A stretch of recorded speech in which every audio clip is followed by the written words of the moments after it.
How many of you have walked into a customer meeting with a great big bloated slide deck that you are going to try and present in the hope of winning a deal? And yet you know that every single time someone's done that to you, you've absolutely hated it and it didn't work. I'm Tim Pollard of Oratium. Welcome to this week's messaging moment, where we're going to talk about the golden rule of simplifying your message.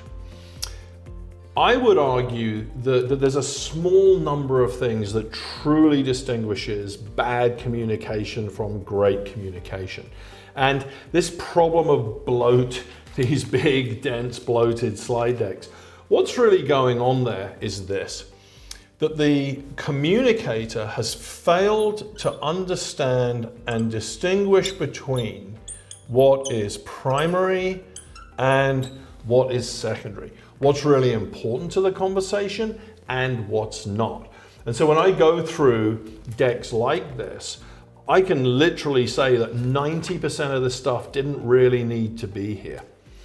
So the problem is we don't understand perhaps or know how to separate what's primary and secondary. So how do you solve this?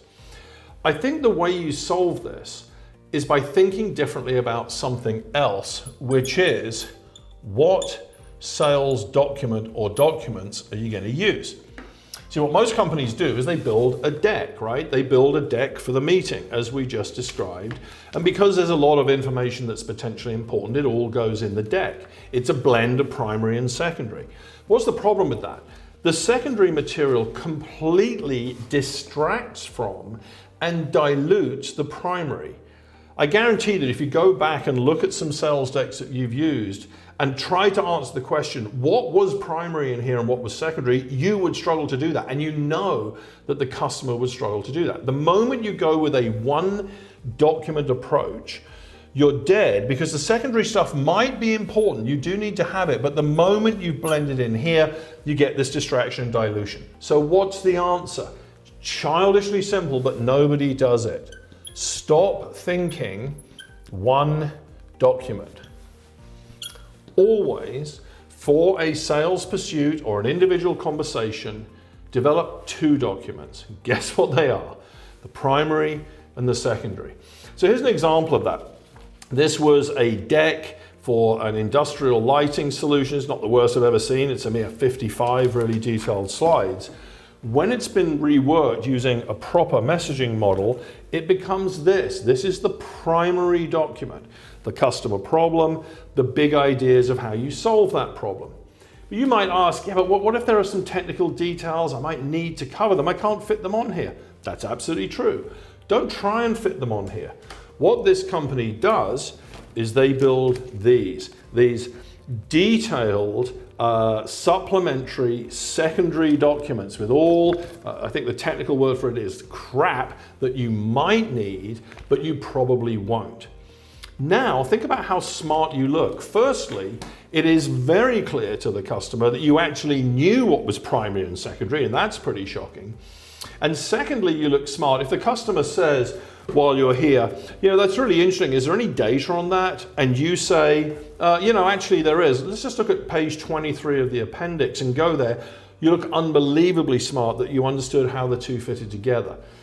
The really key thing, though, is you're no longer dragged down by all this secondary content. It's not interfering with you. You're free to focus only on what's primary. You've got to remember one thing in communications.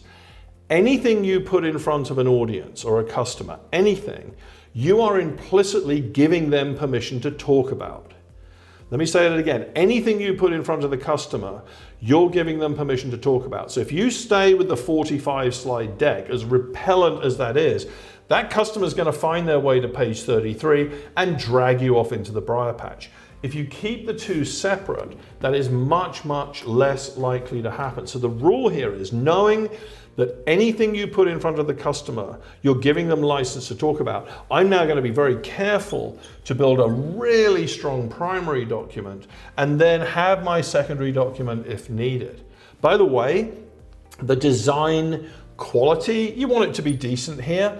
This doesn't need any sophisticated design. So there's not a lot of work here. This can be a real workhorse. It doesn't have to be a very professionally designed document at all. And do you know what the funny thing is, which I'll finish on? Whenever we work with clients, they think, oh, I'm going to be in this secondary document every single meeting because these are details that matter. And they think, well, there's no way I can have a 1-hour sales conversation only using this.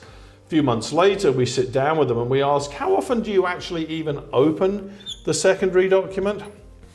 In that case, it was only about 5%.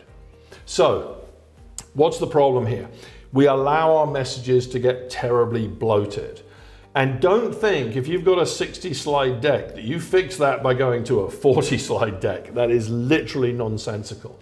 You need to get to a really crisp and simple model. You will only do that if you both intellectually and physically separate into primary and secondary.